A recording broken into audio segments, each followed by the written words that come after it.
O Jornal da Manhã, edição Três Lagoas desta terça-feira. Hoje é dia 18 de novembro de 2025. Hoje é Dia Nacional do Conselheiro Tutelar. Esse dia bastante importante. Essa data foi oficializada em 2007 em reconhecimento ao papel crucial que desempenham, na garantia dos direitos da criança e do adolescente em todo o Brasil, conforme previsto no ECA. Lá em 1990, quando foi instituído, a gente recebe Paulo Molina, conselheiro tutelar, que representa aí os seus companheiros de trabalho, para falarmos a respeito dessa data e da importância dos conselheiros aqui em Três Lagoas, que tem um trabalho duríssimo, todos os dias, aliás, dia e noite, inclusive, viu? Eles não param e estão sempre aí garantindo os direitos das crianças e dos adolescentes aqui em Três Lagoas. Paulo Molina, bom dia, seja bem-vindo. Bom dia, meu amigo Henrique Ferian, bom dia aos ouvintes da Rádio Difusora, obrigado pelo convite e vamos aí fazer uma boa entrevista de esclarecimento sobre o papel do Conselho Tutelar, e suas atribuições. Molina, o que significa para você pessoalmente, e para a categoria profissional como um todo essa data? A gente tem que celebrar, tem que comemorar? Como é que você entende isso?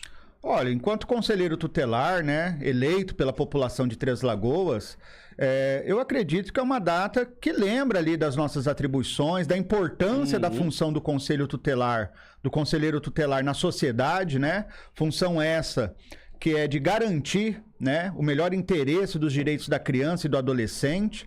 Então é uma data que, sim, deve ser celebrada, deve ser lembrada, com entusiasmo, até mesmo pela sociedade treslagoense, pelos órgãos competentes, Haja vista que o papel, da função do conselheiro tutelar, que surge ali na data do dia 13 de julho de 1990, quando foi constituído, o Estatuto da Criança e do Adolescente, através da Lei 8.069, deve ser, sim, celebrada. Bom, o ECA de 1990, faz tempo, de 90 para 2026, mudou muita coisa. 35 anos. Precisa de novas adequações, o ECA, pelo que você estudou ao longo desses anos todos? Sim, Henrique Ferian. Ao longo desses 35 anos, o ECA ele vem ali tendo as suas modificações. A última, inclusive, é a questão do abandono afetivo. Agora é previsto no ECA como ato ilícito. Sim. Não basta apenas pagar a pensão ali, os alimentos. O genitor ou genitora deve, sim, participar da criação ali da criança ou do adolescente, ofertando não só bens materiais, mas como afetividade, amor, carinho, conforme é previsto no artigo 22 do ECA, É obrigação, é dever dos pais ou responsável legal zelar, guardar, educar os seus filhos, sejam eles crianças ou adolescentes. Bom, Molina, qual que é o papel exato do conselheiro tutelar hoje? É garantido os direitos das crianças e adolescentes, como está no ECA, desde 90 para cá, mas como é que as pessoas encaram vocês hoje como agentes de proteção às crianças e adolescentes? Eu estou falando no geral. Quem precisa de vocês, ou aqueles que estão violando os direitos das crianças e dos adolescentes, mas na população em geral, que nunca precisou dos trabalhos desempenhados por você e pelos seus colegas aqui em Três Lagoas, Como é que é visto isso? Qual é a percepção que se tem? Meu amigo Henrique, eu vou invocar aqui o artigo 136 do ECA, o artigo que fala sobre as nossas atribuições. Em síntese, o papel do conselheiro é o garantidor ali, a autoridade administrativa que garante o direito da criança e do adolescente e atua mediante a violação desses direitos. Sim. Então, o nosso papel ali, além de requisitar serviços públicos, isso é previsto no artigo 136, serviços de educação, assistência social, previdência, segurança pública, saúde, como também zelar ali, pelos direitos, requisitar também certidão de nascimento, quando é preciso, certidão de óbito de criança e adolescente. Enfim, dentro do papel ali no artigo 136, o Conselho Tutelar ele é uma autoridade administrativa, cuja autoridade ela é igual, ela é, em matéria de criança e adolescente, de um juiz e de um promotor. Tá? O artigo 236, que prevê ali, por exemplo, o embaraçamento ou impedimento da autoridade judiciária, do Ministério Público e do Conselho Tutelar, passível até de voz de prisão, esse artigo coloca nós, Conselho Tutelar, o magistrado e a promotoria, em pé de igualdade. Haja vista que o Conselho Tutelar ele é um órgão autônomo, não jurisdicional, ou seja, não pertence, né, não é inerente ao Poder Judiciário, mas é um órgão autônomo, ou seja, nós não somos subordinados ao Poder Executivo, ao Poder Legislativo e também não somos subordinados ao Poder Judiciário, tá? Nós temos autonomia ali. Nosso patrão, né, seria o ECA. É o ECA, não seria não, é o ECA, o Estatuto da Criança e do Adolescente. E, Molina, mas e como faz para fiscalizar o Conselho Tutelar? Qualquer cidadão.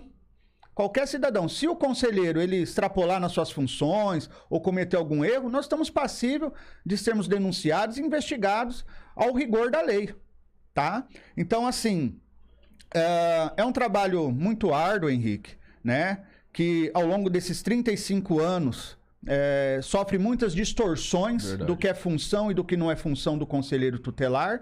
E nós estamos, né, dentro dessa gestão, né, cujo mandato vai findar em 10 de janeiro de 2028, buscando esclarecer qual é o nosso papel, sem deixar de atuar ao rigor do que compete, do que determina a Lei 8.069, que é o ECA, o Estatuto da Criança e do Adolescente. Essa questão dos trabalhos do Conselho Tutelar é uma linha muito tênue, né? Do que vocês fazem e do que as pessoas enxergam como, de repente, extrapolando o que é feito ou não. Porque se você chega dentro de uma residência e tem alguma coisa, uma denúncia acontece, você chega para visualizar o que está acontecendo com essa criança e adolescente, de repente tem um abuso ali, ou é um abuso velado, ou é algo realmente que, num primeiro momento, você tem dificuldade de identificar, às vezes você pode sair lá como o errado da história, né, Molina? Deve acontecer muito isso, né? O que acontece? Que aí tem investigação e tudo mais. O que acontece? O ECA, ele foi constituído antes da aprovação do Programa de Assistência Social. Ele surge depois do ECA, né? Então há algumas distorções que aí criou-se aí por uma questão aí até cultural a nível de Brasil, que o Conselho Tutelar é um bicho-papão. E não é isso, né? O Conselho Tutelar, ele age mediante quando a lei é provocada, né? Então, quando você recebe uma denúncia, né? Seja pelo plantão do conselho, seja pelo Disque 100, o conselheiro, ele faz o deslocamento até a residência e uma vez ali constatada a violação de direitos, seja uma violência doméstica, maus tratos, o próprio estupro de vulnerável, né? Ou abuso sexual, o Conselho Tutelar, ele age mediante a lei. Tanto que é de nossa prerrogativa o acolhimento excepcional e emergencial. Entendeu? O conselheiro não está ali, né, para inventar nada. Quando ocorre a situação do acolhimento, que é excepcional e emergencial, é porque a lei foi provocada, é porque houve violação de direito. E aí, a criança é afastada da residência, né, do abusador ou do agressor. É realizada a busca pela família extensa, um avô, um tio, um primo, até se esgotarem todos os recursos para que este familiar extenso se responsabilize, né, pela criança ou pelo adolescente. E caso não seja encontrado nenhum familiar extenso ou alguém que queira se responsabilizar com esta criança ou com esse adolescente, aí é encaminhado ao acolhimento.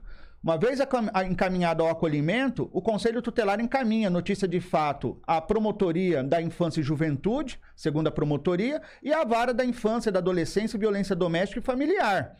Quem homologa o acolhimento é o magistrado, é o juiz.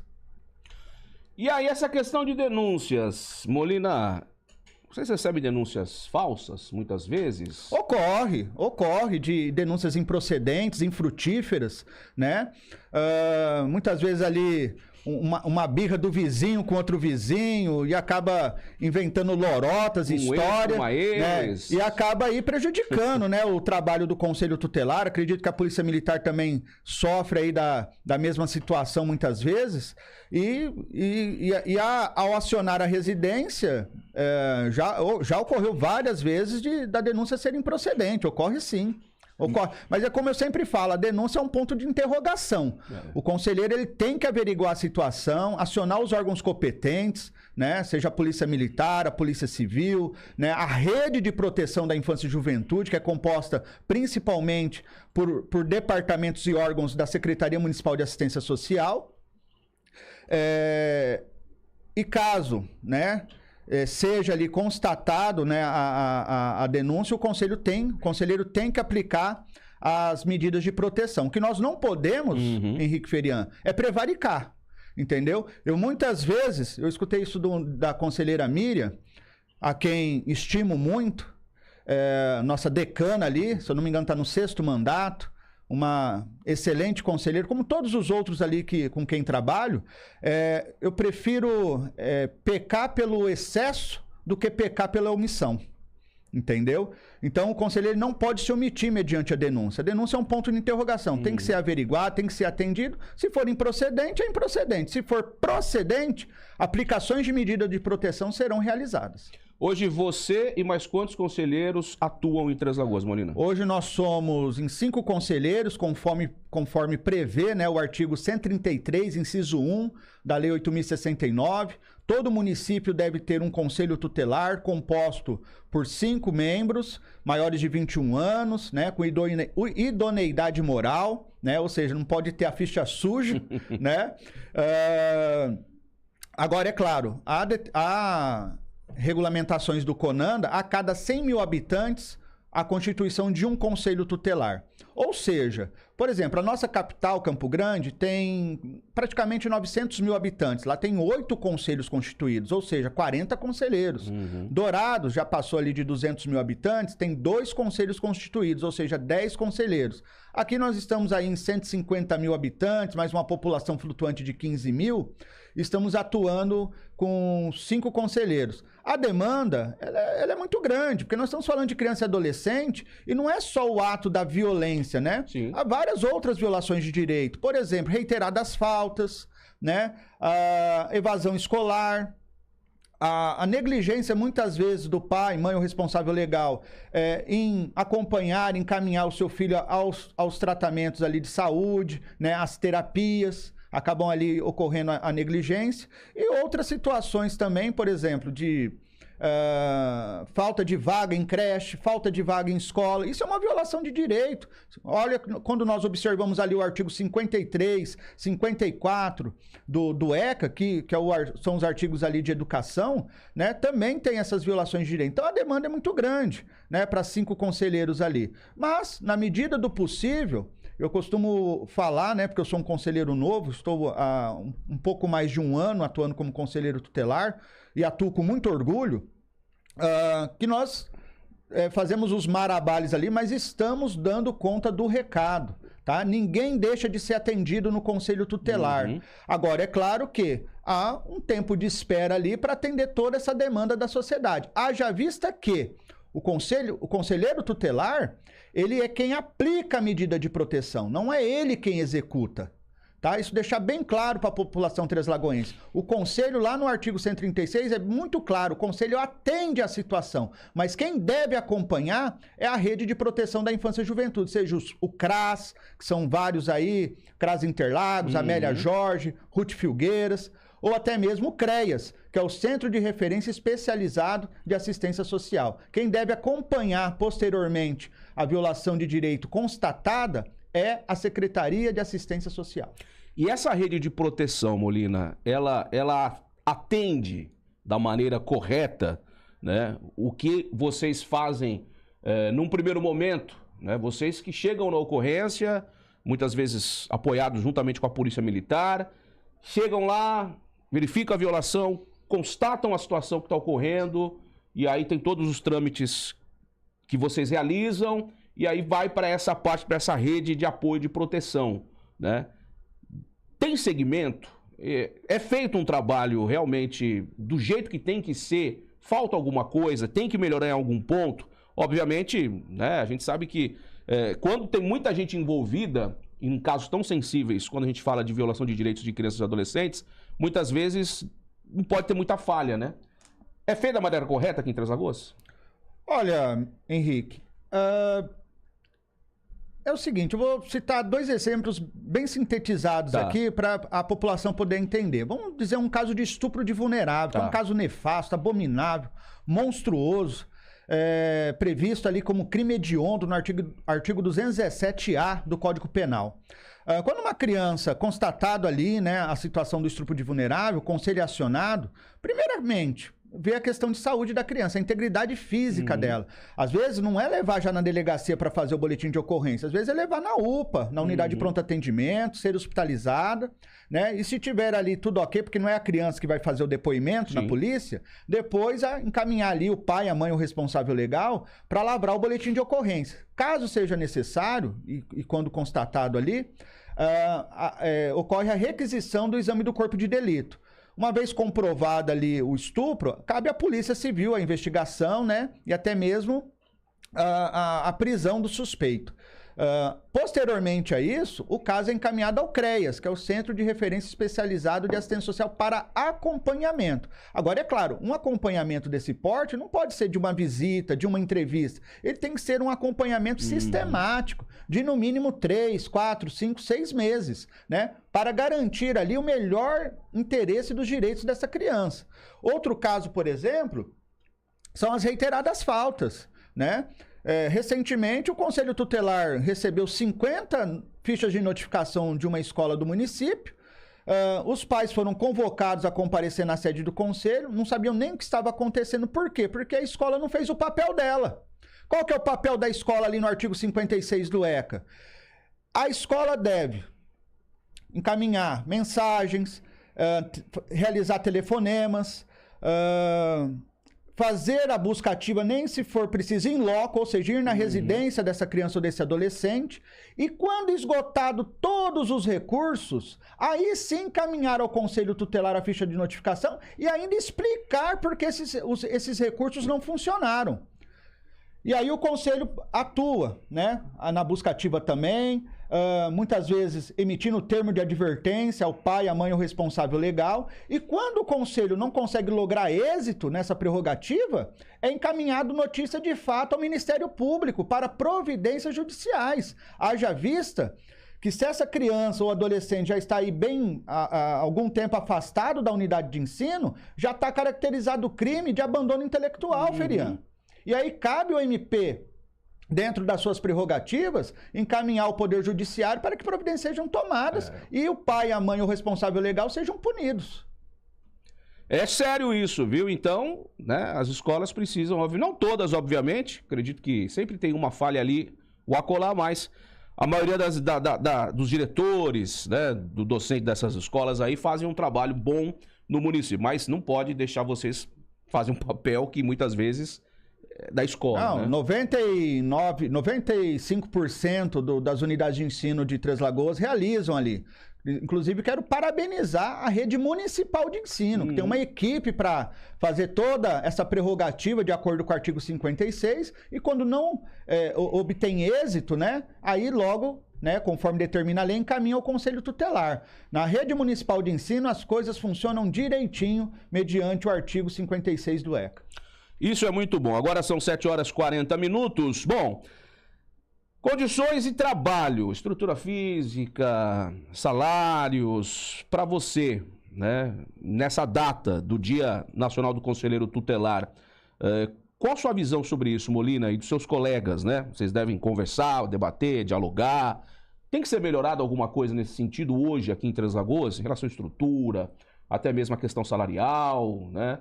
Hoje, como é que funciona isso e quem responderia para essas melhorias nesse primeiro momento? Bom, Ferian, o ECA lá no artigo 133, ele estipula ali, né, a composição do conselho, e o artigo 136, ele é muito claro, né, a questão do órgão autônomo que somos. Porém, ele deixa ali, né, a situação que a estrutura salarial, predial, de locomoção, ela deve ser bancada, né, pelo município. Então, apesar de não sermos subordinados ao poder executivo, ou legislativo ou judiciário, nós estamos inerentes ao gabinete do prefeito em termos de ordenação de despesa.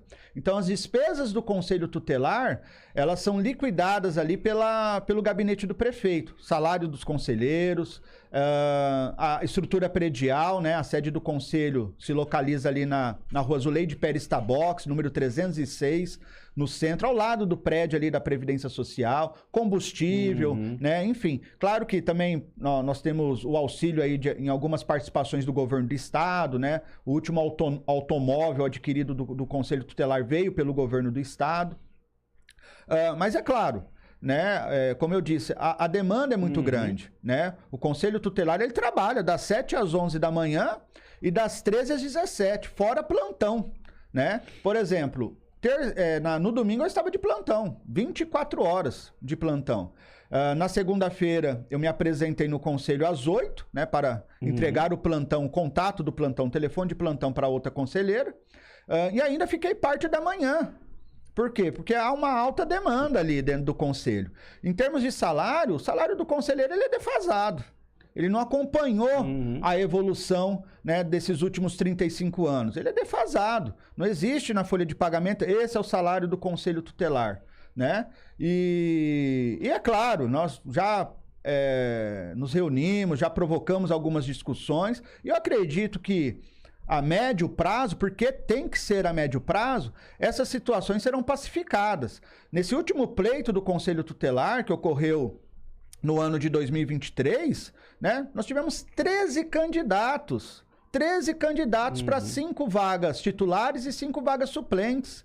Por quê? Porque o salário não é atrativo. Né? Se você não tiver ali o comprometimento, não, interessante, quero ser conselheiro tutelar, né? Como diz a minha coordenadora Miriam, ali você tem que gostar da situação.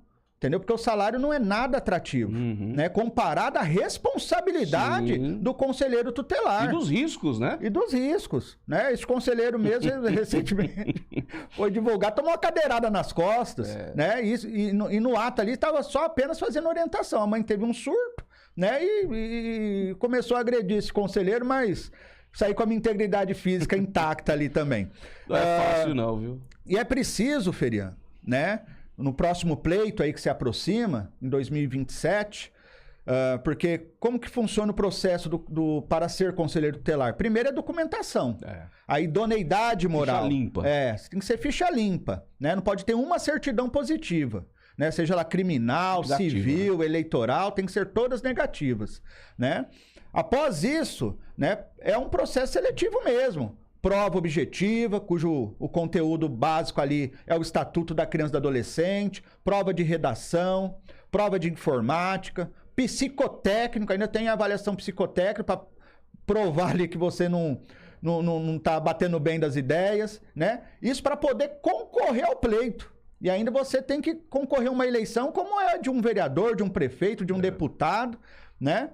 E, então, eu acredito que o CMDCA, o Poder Judiciário, o Poder Executivo, para o pleito de 2027, tem que olhar aí e fazer algumas modificações, né? Por exemplo, questão salarial e constituir um segundo Conselho Tutelar em Três Lagoas, Henrique Ferian. Importantíssimo. Entendeu? Passou da hora. A gente entende aí a questão legislativa, né? A questão burocrática, não tem como constituir agora, amanhã, por exemplo. Tem que se esperar ali, aguardar o pleito de 2027. Mas passou da hora de ter um segundo Conselho Tutelar em Três Lagoas. E aí se vai dar conta de toda essa demanda. Eu costumo falar que o mundo está doente. E o remédio é o Conselho Tutelar. Porque tudo é o tutelar. Tudo é tutelar. É criança e adolescente, tudo é... E não é bem assim, né? O artigo 22 do ECA, ele é muito claro. Responsabilidade do pai, mãe, o responsável legal de zelar, guardar. Aí você me pergunta, o que existia antes do Conselho Tutelar? De quem que era a responsabilidade? Era do Estado, caos, era né? Da sociedade, era da família e continua sendo. Não adianta querer terceirizar a responsabilidade ao Conselho Tutelar. O pai, a mãe, a sociedade e o Estado ainda continuam sendo responsáveis pela melhor garantia dos direitos da criança e do adolescente, pela não violação desses direitos. E é nesse sentido, meu amigo Henrique Ferian.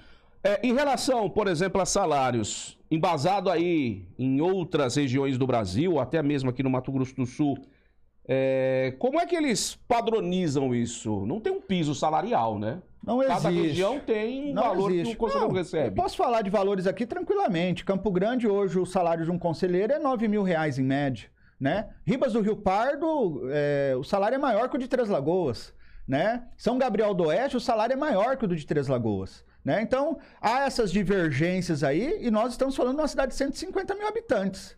Nós estamos falando de uma cidade de 150 mil habitantes, comparando as cidades aí de 20 mil, pegar outras cidades aí como, se eu não me engano, é Selvíria, o salário é 3 mil e pouco, praticamente quase igual de Três Lagoas, uma cidade, se eu não me engano, não tem nem 10 mil habitantes, ou já deve ter isso, não me recordo. Mas, enfim, a gente prestou um processo seletivo ciente do salário, Sim. Entendeu? É claro que houve uma escassez de candidatos nesse último pleito. Aí vamos dizer que está lá o segundo conselho constituído. Será que vai ter candidato? Todo o número para preencher o número de salário difícil, para né? ter o número pra de vagas, né?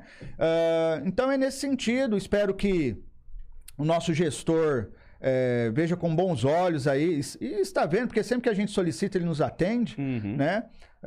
Mas é necessário sim a constituição de um segundo conselho tutelar em Três Lagoas, tá?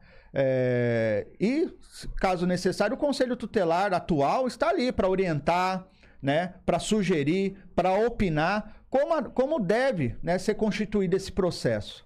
Olina, falando agora, ou se você teve algum momento bom, né? Uma experiência exitosa, marcante nesse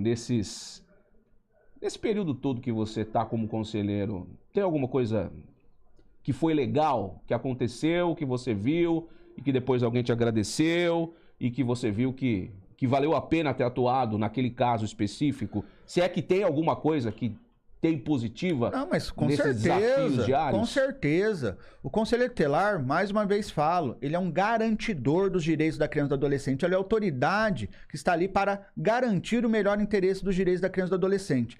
Em 70%, 75% dos casos que eu atendo, Ferian, é de auxílio, é para ajudar, entendeu? Não é ali para aplicar a lei, o rigor da lei, numa violação de direito. É quando falta ali a vaga na creche, né, que a família está exposta a situações de vulnerabilidade, e aí o conselho, ele requisita o serviço. Artigo 136 do ECA. O que é requisitar o serviço? É determiná-lo. Quando eu encaminho um ofício solicitando uma vaga na creche, solicitando um atendimento prioritário a uma criança, um adolescente, seja em terapia, seja um atendimento ambulatorial ou hospitalar, é a mesma determinação de um juiz ali. E muitas vezes as pessoas não entendem isso, né? Acabam não acatando a determinação do conselheiro tutelar. E aí nós encaminhamos a notícia de fato ao Ministério Público ou à vara competente, né, para poder judicializar, mas já está judicializado, não está judicializado porque nós não somos órgão jurisdicional, mas já está ali já requisitado, determinado, que se cumpra quando o conselho tutelar emite. E é claro, tem um caso de uma família específica, né, mãe usuária de drogas. Este conselheiro atuou na situação, afastando a responsabilidade dos infantes da mãe. A mãe foi encontrada numa biqueira com essas crianças, um possível até prostíbulo, né? Foi afastado, eu emiti o termo de responsabilidade, foi entregue à avó materna, fiz todos os encaminhamentos ao CRAS, ao CREA, à Defensoria Pública. Hoje essa avó, ela tem a guarda dos 4 netos, já deferida pelo juiz, né, e é assistida pela rede de proteção. E eu sei, porque acaba comentando, né, da minha pessoa para outras, né, sei que é uma pessoa muito grata por tudo que foi feito, né, e foi um trabalho árduo ali de desdobramentos ali que seguiram por 6 meses. Às vezes ali para você estar aplicando medida para favorecer, né, para garantir o melhor interesse, não é da noite para o dia, né? Às vezes é demorado o processo. E eu fico muito feliz quando eu tiro ali, né,